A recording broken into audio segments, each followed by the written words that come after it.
BNP নেতা ফজলুর রহমানের সব পদ ৩ মাসের জন্য স্থগিত। চলুন বিস্তারিত জানি। ৩ মাসের জন্য বিএনপি নেতা ফজলুর রহমানের দলীয় সব পদ স্থগিত করা হয়েছে।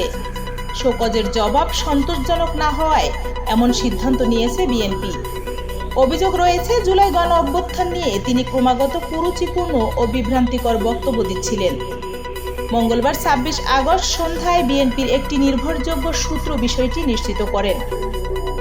দল থেকে পাঠানো স্থগিত আদেশের চিঠিতে বলা হয়, গত ২৪ আগস্ট ফজলুর রহমানের কাছে কারণ দর্শানোর একটি নোটিশ পাঠানো হয়েছিল, কিন্তু তিনি লিখিত জবাব না দিয়ে সময় বর্ধিত করার আবেদন করেন।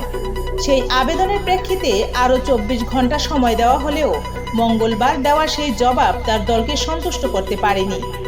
তবে বীর মুক্তিযোদ্ধা হিসেবে মুক্তিযুদ্ধে তার অবদান বিবেচনা করে কঠোর ব্যবস্থা না নিয়ে আপাতত ৩ মাসের জন্য দলীয় প্রাথমিক সদস্য পদ সহ সব পর্যায়ের পদ স্থগিত রাখা হলো।